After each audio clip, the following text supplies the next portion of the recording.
अच्छा एक बात बताइए, जैसे हम लोगों को अपना समय भी याद करते हैं, 12th के बाद सब दोस्त इधर उधर हो जाते हैं, ठीक है, फिर सब एक दूसरे के बारे में पूछते हैं, अरे उसका क्या हुआ, वो डॉक्टर बनना चाहता था, वो ये बनना चाहता था, ये करना चाहती थी। आपके लिए जब आपके फ्रेंड्स उस जमाने में पूछते होंगे तो क्या बात करते होंगे? चाय का ठेला लगा रहा है तो मजाक उड़ाते होंगे आपका? मजाक, मेरे मीम्स बनते थे स्कूल के ग्रुप में, मेरे मजाक, ये चाय बेच रहा है। बहुत उम्मीद थी इससे कि बड़े कॉलेज से MBA करेगा, बहुत हवाबाजी करता था, अंग्रेजी में बातें करता था, नॉलेज था दुनिया भर का। मेरे हर एग्जाम में जनरल नॉलेज में लगभग 99-100 परसेंटाइल है। ऋचा मैम बोली इतना ज्ञान था तो चाय बेच रहा है। क्योंकि एक चीज़ आप याद रखो ऋचा मैम, मैंने चाय से चालू किया, इसका ये मतलब नहीं कि मैं 4 साल भी चाय पे रहूँगा। मैंने चालू चाय से किया है, पहुंचूंगा कहीं आपको पता नहीं, क्योंकि मेरे मगज के अंदर क्या विजन है आपको थोड़ी पता है। ना आपके माँ बाप को पता है, ना आपकी वाइफ को पता है, ना आपके बच्चों को पता है, ना आपके रिश्तेदारों को पता है, ना आपके दोस्तों को पता है। वो तो आपको चाय वाला समझ रहे हैं। मेरे अंदर तो आग थी, मेरे को तो इंप्रूवमेंट करना था। भाई आप एकदम से चेंज नहीं हो सकते हो। 1% अ डे भी अगर आप बेटर बने तो 3600% होता है साल के बाद कंपाउंडिंग। आज सीख लो कि चाय कैसे बनती है, कल सीख लो कपड़े अच्छे कैसे पहनते हैं, सिस्टम कैसे बनाना है, लोगों से बात कैसे करना। ये एक दिन का तो है। आप सोचो एक ही दिन के पैराडाइम शिफ्ट थोड़ी हो सकता, इट टेक्स टाइम। ये चीज़ का पता था कि सब्र करना पड़ेगा, इसीलिए तो हमारे यहाँ सब्र का फल चाय होता है। तो आज जिंदगी दृश्य में बता दीजिए कि कुछ साल बाद जब आपसे मिलेंगे तो हम MBA चाय वाला को और क्या बोलने वाले? मुझे नहीं पता मैं कहाँ पहुँचूंगा। और दूसरा ऐसा है ना कि कुछ लोगों को पता है कि मेरे को IAS बनना है, वो बन जाते हैं। कुछ को पता है मैं MBS करूँगा, वो कर देते। किसी को जर्नलिज्म में जर्नलिस्ट बनना है, वो बन जाते हैं।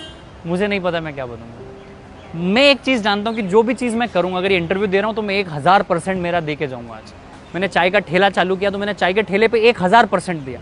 लोगों से बात करनी थी, 1000% दिया। हर काम को आप 1000% करो, आपको ही नहीं पता चलेगा कि आप कहाँ पहुँच जाओगे। और इसको इत्तेफाक कहें या आप मतलब आपने इसके पीछे सोचा कि 2014 में चुनाव के समय मोदी जी को लेकर जो चाय वाला इतना एक फेमस हो गया, बात कंट्रोवर्सी हो गई, उसका लोगों ने इस्तेमाल कर लिया, उसके साथ उसके बाद आप चाय वाला हो गए? देखो अभी क्या हो रहा है ना कि उनके आने से हमें भी माइलेज मिला है। चाय वाला, क्योंकि कंपेयर मुझसे कर, अच्छा तुम्हारे बड़े बनोगे, प्रधानमंत्री बन गया तो तुम भी कुछ कर ही लोगे।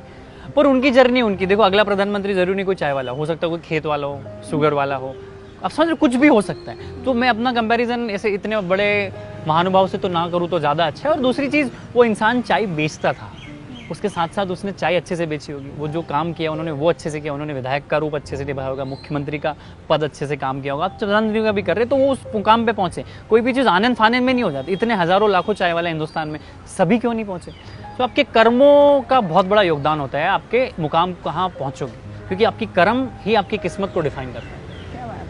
तो अब मैं अगर आज पूछूं कि आज की तारीख में MBA चाय वाला फाइनेंशियली या हर तरह से कितना बड़ा ब्रांड बन चुका है आपके टर्नओवर के हिसाब से? देखो हम लोगों का 4 से 5 करोड़ का टर्नओवर है, 50 लोगों का परिवार है, 35-40 ऑफिशियल है, कुछ लोग अनऑफिशियल है। उसके अलावा मैं वेडिंग्स करता हूँ, बड़ी बड़ी शादियों में जब चाय बनाता हूँ तो मैं इतना पैसा चार्ज करता हूँ एक दिन का, जितना शायद एक IAS की सैलरी होगी, उतना मैं एक सेलिब्रिटी चाय वाला के रूप में पैसा चार्ज करता हूँ।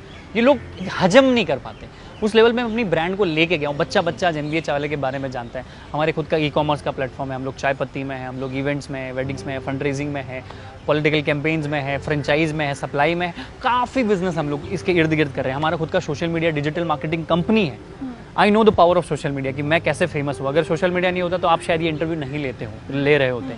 तो उस चीज़ का मैंने आपको ट्विटर के माध्यम से, मैं वही बोल रहा हूँ, आप ट्विटर के माध्यम से जुड़े, काफ़ी हज़ारों लाखों लोग मुझे लिंक्डइन से, कोई इंस्टाग्राम से, कोई फेसबुक से, कोई कोरा से, कोई क्लब हाउस से जुड़ रहा है। तो मैं उसका पावर जानता हूँ और यही चीज़ मैं उन लोगों के लिए कर रहा हूँ जो अभी एक बहुत छोटे लेवल पे, उनको डिजिटल वर्ल्ड सिखा रहे हैं हम लोग, उनको कंसल्ट, हम लोग मेंटरशिप में मैं करता हूँ। मैं अपनी खुद की एक MBA चावला अकेडमी है।